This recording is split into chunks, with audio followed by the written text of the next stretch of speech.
Hello everyone, আপনি কি pixel ল্যাবে কাস্টম ফন্ট অ্যাড করার চেষ্টা করতেছেন কিন্তু বারবার এরর দেখাচ্ছে বা ফন্টগুলো অ্যাড হচ্ছে না? আপনি যদি এই সমস্যার সঠিক এবং স্থায়ী সমাধান খুঁজে থাকেন তাহলে আজকের ভিডিওটি আপনার জন্য। আজকের ভিডিওতে আমি দেখাবো পিক্সেল ল্যাবের এই সমস্যাটি সলভ করে কাস্টম ফন্ট সঠিক নিয়মে কিভাবে অ্যাড করতে হয়। তো অ্যাড করার জন্য প্রথমে আমাদের যে কাজটি করতে হবে, আমরা ফোন থেকে পিক্সেল ল্যাব অ্যাপসটি খুঁজে বের করে নিব।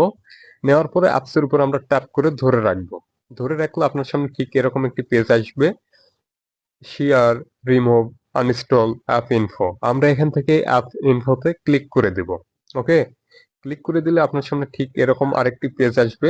আপনি এখান থেকে 3 নম্বরে দেখুন স্টোরেজ লেখা রয়েছে, এটাতে ক্লিক করে দিবেন। এটাতে ক্লিক করে দিলে আপনাকে নতুন আরেকটি পেজে নিয়ে আসবে ঠিক এরকম। এখান থেকে নিচে দেখুন ক্লিয়ার স্টোরেজ, আমরা এখান থেকে ক্লিয়ার স্টোরেজে ক্লিক করে দিব। দিলে এখানে লেখা আসবে ডিলিট, আমরা এখান থেকে ডিলিটে ক্লিক করে দিব। ওকে, ক্লিক করে দিলে আমাদের পিক্সেল ল্যাব অ্যাপসের যে স্টোরেজটা রয়েছে এটা একদম পুরোপুরি ক্লিয়ার হয়ে যাবে। এবার আমরা ব্যাকে চলে আসব। আসার পরে পিক্সেল ল্যাব অ্যাপসটি আমরা ওপেন করে দিব। ওপেন করে দিলে আপনার সামনে ঠিক এরকম একটি পেজ আসবে। আপনি এখান থেকে এই যে নিউ টেক্সট, এটাতে একটা ক্লিক করে দিবেন। দেওয়ার পরে নিচে দেখুন এ লেখা রয়েছে, এই বাটনে একটা ক্লিক করে দিবেন। দিলে বেশ কিছু টুলস এখানে ওপেন হয়ে যাবে। আপনি স্লাইড করে ডান দিকে আসবেন। ডান দিকে আসলে এখানে দেখতে পাবেন ফন্ট নামে একটি লেখা রয়েছে, উপরে লেখা রয়েছে এবি, আপনি এটাতে ক্লিক করে দিবেন। দেওয়ার পরে আপনি এখান থেকে মাই ফন্টসে ক্লিক করে দিবেন। ওকে, দেওয়ার পরে যে কাজটি আমাদের করতে হবে, আমরা এখান থেকে এই যে বক্সের ভিতরে টি লেখা রয়েছে, এই বক্সে আমরা ক্লিক করে দিব। ক্লিক করে দিলে আপনাকে আপনার ফোন মেমোরিতে নিয়ে আসবে।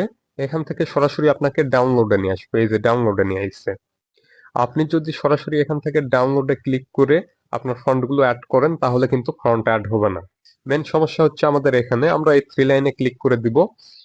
দেওয়ার পরে আপনার যে ফাইলে আপনার কাস্টম ফন্টগুলো রয়েছে সেটা সিলেক্ট করে নেবেন। আমি এখান থেকে আমার ফোনে ক্লিক করে দিচ্ছি। ফোনে ক্লিক করার পর আমি এখান থেকে ডাউনলোডটা সিলেক্ট করে নিব। এবার যে ফন্টগুলো আমি অ্যাড করব সেই ফাইল ওপেন করে নিব। এভাবে এভাবে মার্ক করে নিব। এবার এখান থেকে সিলেক্ট করে দিব।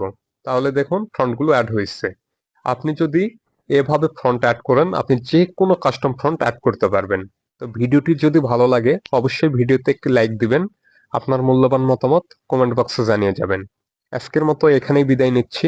আবারও দেখা হবে পরবর্তী কোনো নতুন ভিডিওতে। সুস্থ থাকবেন, ভালো থাকবেন। আল্লাহ হাফেজ।